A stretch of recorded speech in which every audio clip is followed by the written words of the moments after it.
So hello guys, welcome back to my channel. Unexpected drive here today at Suzuki Philippines. I'm going to drive the Suzuki Jimny manual. So my mission is very simple. If I can drive a manual again, since I haven't driven a manual vehicle for a couple of months already. So I already did my full reviews of this Jimny.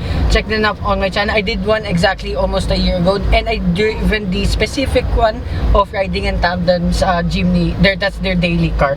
So yeah, this one's a bit different now. You have a manual transmission over here, and still starring this is still the same 1.5 liter naturally aspirated 4-cylinder engine with 102 horsepower and 130 newton meters of torque. Never been so excited in quite a while since I'm gonna drive a manual yet again. So here we go. Alright. First gear is a little bit notchy than usual, but oh my god, I can do it. So far so good. I'm so happy I can still do it. I'm driving a manual transmission once again. Okay, surprisingly for this Jimny, first gear is really notchy. Well, the gear itself is really notchy. Where all of your controls for the window switches, your hill descent control, electronic stability control are all here in the middle, just below the air conditioning vents. So everything with this Jimny is very old school. So I do love the orange accents here around in the instrument cluster, and then here for your infotainment system, pretty much the same. I love you have these off-road modes, and two being the base model, since this being the manual, you have halogen lights all around, and everything else exterior is pretty much the same. And I love this interior, it's very much old school. Oh my gosh, it's so nice driving a manual again. I'm happy, I can do it. Yeah, so yeah, been a while. I'll share that in an upcoming video why I haven't driven a manual transmission in quite a while. Yeah, and body lean, of course, this is a Jimny. Yeah, it's a lot, but I'm enjoying this. I literally just did this review for fun. And surprisingly, being the manual, yeah, it's actually pretty good. It's much better, gotta be honest, than the top of the line model with a 4-speed automatic transmission. Not gonna lie, the 4-speed automatic variant is actually still really good, especially around in the city. But yeah, there's something I really miss with manual transmissions. The only manual vehicle here at the Autofocus Test Drive Festival. Surprisingly, there's no espresso manual transmission variants, but I was so surprised when they said they had this Jimny manual available. You still can get the automatic. Yet again, I did a review of that last May 2022 here too at the MOA concert grounds. And yeah, what else to talk about? Oh yeah, don't forget, this manual Jimny still has your driving modes for your 4-wheel drive, so you can literally just push it like this.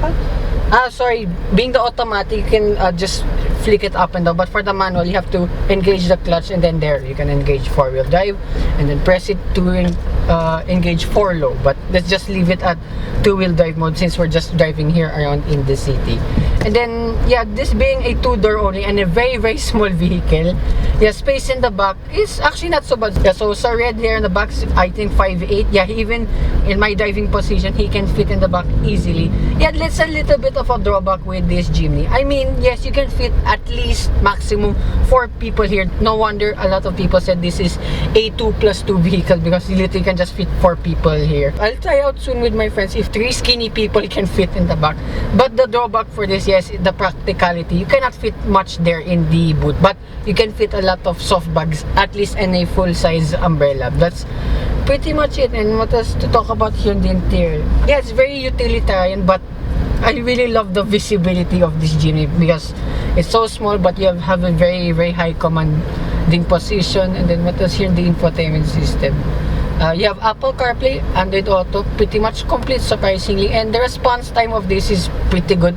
Yet again, like with the automatic GLX, you still have your clinometer reading over here for your off-road. That's what I like too with this Jimny, even though yeah, this is a stock vehicle, this is a very much capable off-roader. Well, if you off-road a lot, you can just buy suspensions and off-road tires in the aftermarket. And yeah, just going back here with the driving dynamics, so yet again, very weird now driving a manual Jimny. Yes, all the gears are notchy, but it's not so bad. And the clutch itself, it's actually surprisingly pretty deep, so the bite point is just like halfway. Feels like more or less like a pickup truck, but then again, I used to be a manual transmission driver owner, and thank God I can still do it. Yeah, it feels like it's a a pickup truck. And unlike with the top of the line automatic variant, yeah, these are now all on halogen lights. But I don't mind it since yet again I came from a very old school vehicle. And not to my surprise, being a small car, the air conditioning of this is pretty cold, and the cabin gets cold pretty fast too. So right. Remember to this is being driven the whole day. I'm not surprised too with the fuel economy.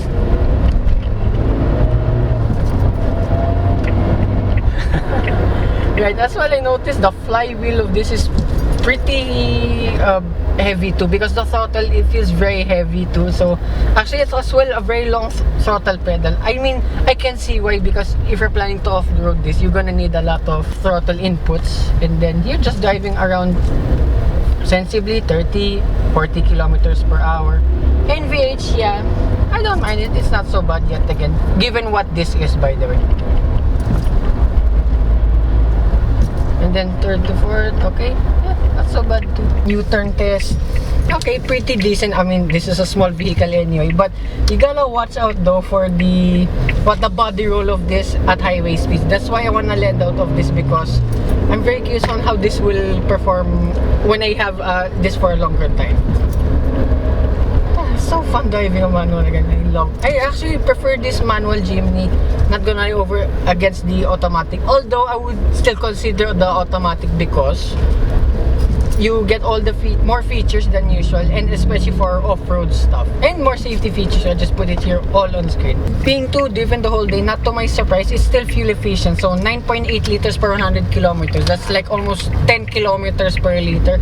So it's not as bad as they say, but I know that automatic will be a little bit thirstier. For the cost of all of this, so 1,258,000 pesos for this manual Jimny. So yeah, it's around like 100,000 pesos against the automatic, more or less, no? Yes. Yeah, so 1.3 kasi. yeah, I mean, for that, I don't mind the manual because of this.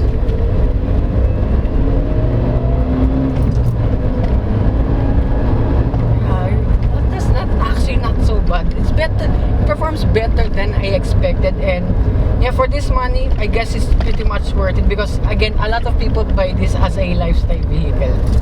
So, that concludes my review and the final car here at the Autofocus Test Drive Festival. I'd like to thank everyone at Suzuki Philippines, and to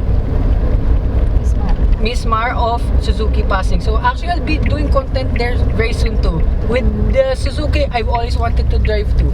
So, hope you guys like and subscribe. And I will see you with more future Suzuki reviews, and hopefully the letdowns of this Jimny. So, one more time. Bye-bye.